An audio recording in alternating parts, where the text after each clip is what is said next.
हे सर्वशक्तिमान पिता ईश्वर, प्रभु यीशु, पवित्र आत्मा, आपकी स्तुति हो, महिमा, आराधना, प्रशंसा और धन्यवाद। Alleluia, alleluia, alleluia, alleluia, alleluia. पवित्रता की ओर एक कदम में आइए प्रभु, हम सभी को पवित्र आत्मा की उजियाला प्रदान कीजिए, जिससे हम आपकी पवित्र इच्छा को जान सकें और आपकी पवित्र इच्छा के अनुसार अपना जीवन व्यतीत कर सकें। आमीन। वचन उत्पत्ति ग्रंथ अध्याय 3 पद संख्या 14 से 24 तक। तब यहोवा परमेश्वर ने सर्प से कहा, तूने जो यह किया है, इसलिए तू सब घरेलू पशुओं और सब बनाइले पशुओं से अधिक शापित है। तू पेट के बल चला करेगा और जीवन भर मिट्टी चाटता रहेगा। और मैं तेरे और इस स्त्री के बीच में और तेरे वंश और इसके वंश के बीच में वैर उत्पन्न करूँगा। वह तेरे सिर को कुचल डालेगा और तू उसकी एड़ी को डसेगा। फिर स्त्री से उसने कहा, मैं तेरी पीड़ा और तेरे गर्भवती होने के दुख को बहुत बढ़ाऊंगा।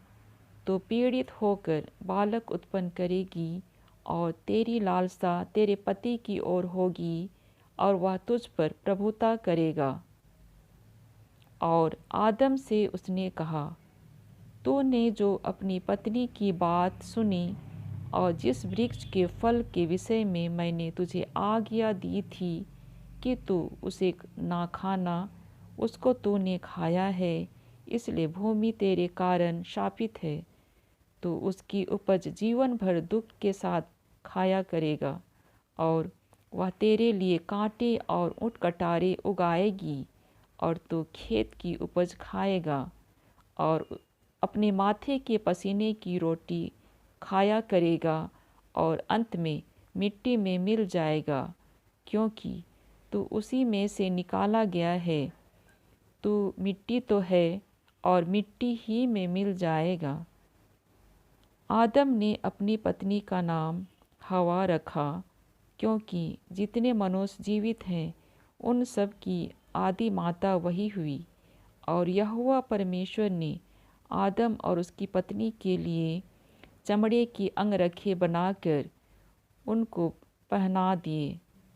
फिर यहोवा परमेश्वर ने कहा, मनुष्य भले बुरे का ज्ञान पाकर हम में से एक के समान हो गया है, इसलिए अब ऐसा ना हो कि वह हाथ बढ़ाकर जीवन के वृक्ष का फल भी तोड़ के खा ले और सदा जीवित रहे।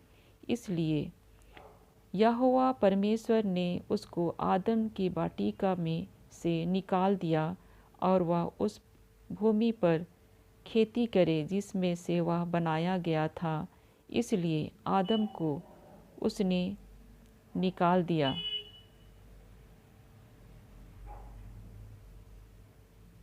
और जीवन के वृक्ष के मार्ग का पहरा देने के लिए आदम की वाटिका के पूर्व की ओर करूबों को और चारों ओर घूमने वाली ज्वालामय तलवार को भी नियुक्त कर दिया। यह प्रभु की वाणी है। ईश्वर को धन्यवाद। मनन चिंतन। इन वचनों में हम देखते हैं कि किस प्रकार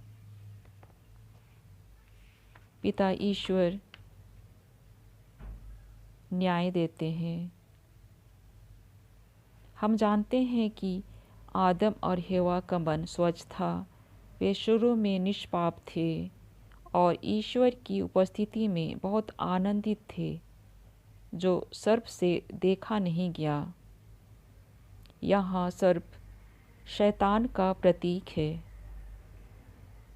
उसने हेवा को बहकाकर ईश्वर के नियम का उल्लंघन कराया और उन्होंने सांप की बहकावे में आकर ईश्वर से दूर हो गए। इस पाठ से हम जानते हैं कि ईश्वर न्यायी है पर कैसे? परमेश्वर का न्याय। उन्होंने आज्ञा उल्लंघन करने के लिए केवल सर्प को सजा नहीं दी, लेकिन आदम और हेवा, जिसे पिता ईश्वर बहुत प्यार करते थे, उन्हें भी सजा देकर न्याय किया। ईश्वर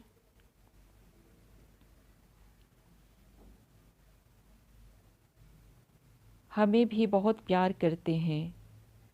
वे अति महान और प्रेममय हैं।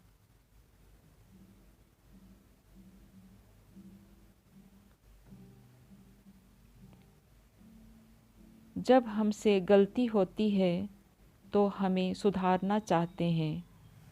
यदि हम सच्चे हृदय से उसके पास आते हैं तो वे हमारे पाप क्षमा कर देते हैं। प्रार्थना।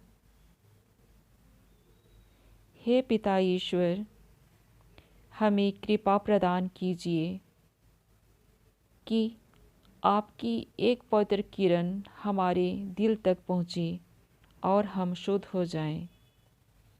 हम नित्य आपकी उपस्थिति में रह सकें, नित्य आपकी आज्ञाओं का पालन कर सकें और किसी के साथ पक्षपात ना करें, सभी से प्रेम कर सकें और इस तरह आपके प्रेम से वंचित ना हो, लेकिन आपके करीब रह सकें। आमीन। धन्यवाद प्रभु।